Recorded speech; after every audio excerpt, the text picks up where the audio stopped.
Hi guys, this is just going to be an update on what I've been up to.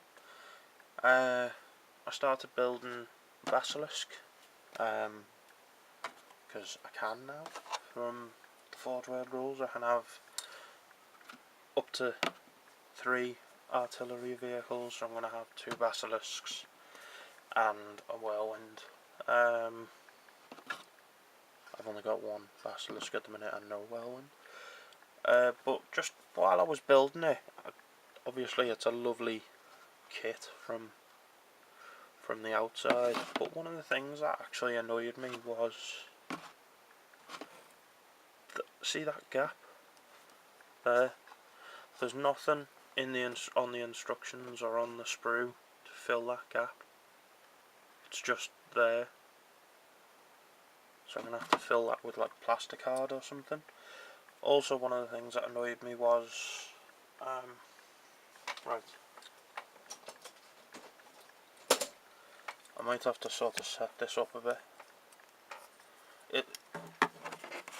It's basically these, they're what hold the turret up on there, but they've got like gaps, like where they're meant to be there. It's where the mould was on the piston, but when it just annoyed me a bit, because you think it is visible on the model, even that gap there. It's a lovely model just looking at it, but there were lots of little just things like that, things that were, when you're paying the price I think that Games Workshop ask for, you don't want to settle for things that look like a toy. You want it to look like a mini military vehicle, I think, anyway. Also, you're supposed to get a heavy bolter for here, which is not on the sprue anywhere. It's in the instructions, but it's not on the sprue. So I'm going to have to find a way of putting a heavy bolter on there. Yeah, sorry about that ramble. So that's where I've got to on me basilisk. Just a little bit annoyed about things like that.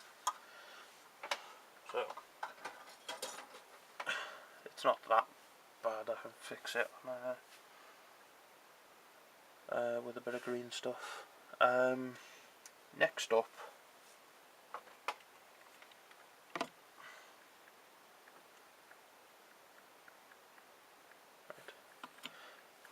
next up I've got the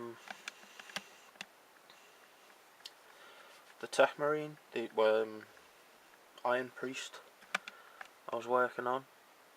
Zoom in a bit. I decided to buy an Iron Priest for the servo arm, because I didn't really like the one I'd made, and that one works quite well.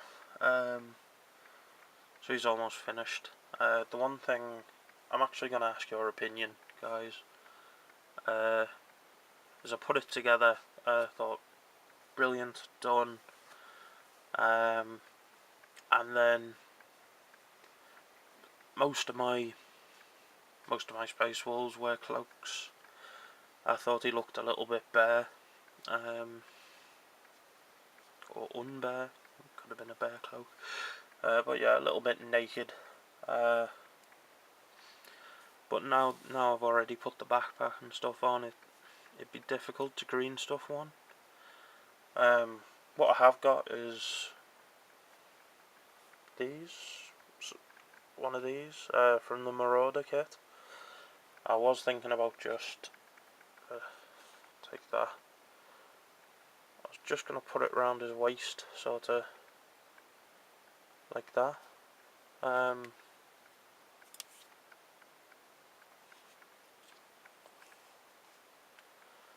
Let me know what you think, guys, on whether I should do that, because I'm not sure. You may say no and I might put it on anyway, but it'd be nice to have a second opinion on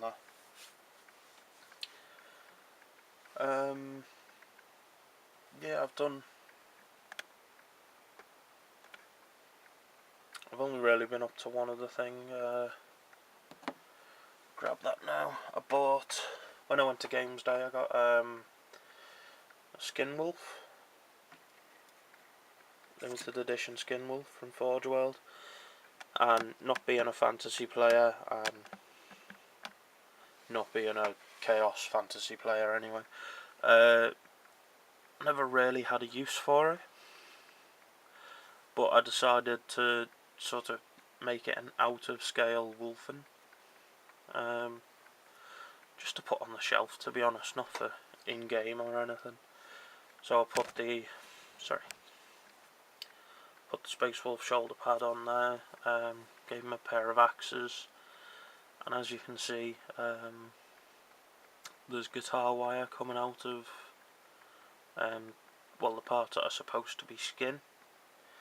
So the idea I've had there is it's is it called carapace armor? The black stuff that Space Marines wear underneath the armor, that connects it to the armor. So I decided that's what that was, and the wires were what were connecting him to his armor. Except now he's burst out, but there's still a few wires on there. So yeah, that's just my bit of fun, to be honest. He's just going to paint him up and put him on the shelf. Let me know what you think. Hopefully I'll get something painted soon, because I've got such a short attention span as it goes. See you guys.